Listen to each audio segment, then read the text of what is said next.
All right, welcome back. Today we're jumping into a topic that's, part art, part science, but it's absolutely essential for anyone who's serious about data. We're talking about crafting the data model. So, does this sound familiar? You're practically drowning in data. You've got files everywhere, spreadsheets over here, different reports over there, and none of it talks to each other. It's kind of like trying to find one specific book in a library where someone just dumped every single book into a giant, messy pile on the floor. It's total chaos. And that's exactly where data modeling comes in. You can think of it as the master plan, the cataloging system that brings order to all that chaos. The entire goal is to shape your data in just the right way, so the insights you pull from it are as sharp and precise as they can possibly be. It's how we transform that messy pile of books into a beautifully organized library. So how do we actually build this data library? Well, it all starts with a blueprint, or what we call a schema in the data world. Let's walk through the different designs, starting with the most basic one. First up, you've got the flat schema. This is the simplest way to do it. Just imagine taking all of your books, every single genre, every author, and lining them all up on one single enormous shelf. Everything's in one place. Sounds easy enough, right? In the real world, this just looks like one big table, one giant spreadsheet, really. You've got columns for everything all lined up next to each other. The time, the company, the customer ID, you name it. It's just a long, straightforward list. But here's the catch. The flat schema is simple, yeah, and it works okay for a small set of data where you're just doing basic filtering. But the second you want to ask more complex questions or bring in different types of information, the whole thing just grinds to a halt. It's not built to scale. So if the flat schema is that one giant, clunky shelf, how do we build a real, modern, organized library? We use something called a star schema. And trust me, this is the industry standard for a reason. It's the most common and, frankly, the most effective way to build a powerful data model. And you can see why it's called a star, right? You have this central table right in the middle, and then you have other tables branching off from it, kind of like the points of a star.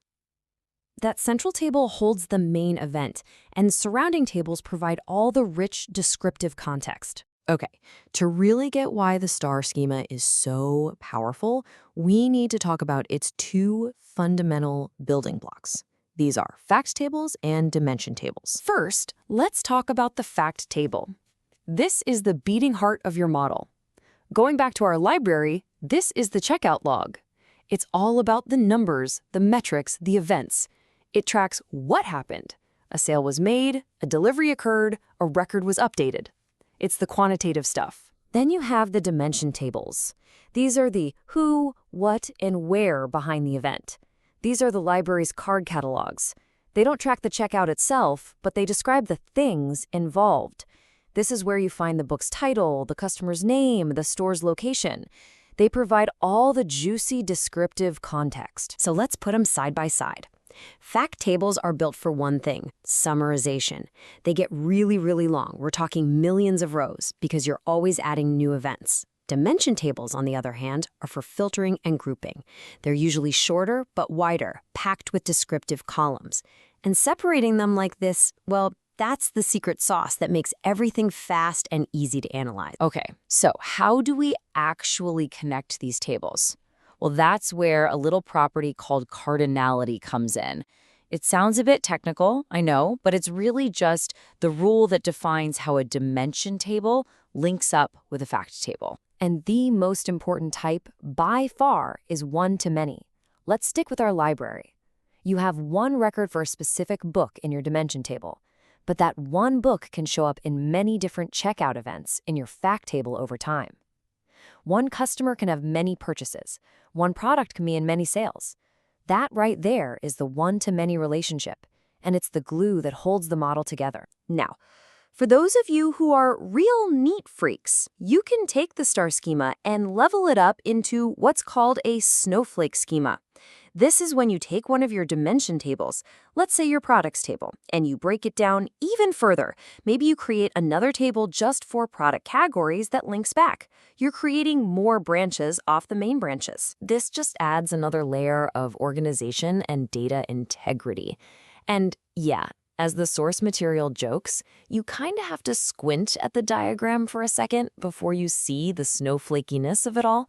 But that super branched structure is where it gets its name, and it's what gives it so much power for really complex data. So, wow, that's a lot of organizing, right? Stars, snowflakes. Why do we go through all this trouble? What's the big payoff at the end of the day? It all comes down to one really important concept: granularity. And that's just a fancy word for the level of detail you can get to in your analysis. A great model gives you incredibly high granularity, which lets you ask incredibly specific and therefore incredibly valuable questions. The benefits here are massive. Your reports run way faster. The insights are more accurate because your data is clean and consistent. And that high granularity, it's the difference between staring at a messy spreadsheet and being able to instantly ask, hey, show me the total sales of blue t-shirts to customers under 30 in the Western region during the last 3 months. That is the power a good data model gives you. So I'll leave you with this final thought. Data modeling isn't just some dry technical exercise. It's about being an architect. It's about building a stage. See, your data has a story it's trying to tell you, but it can't if it's buried in chaos. A good model is the stage you build so that story can be told clearly and powerfully. Thanks for joining me.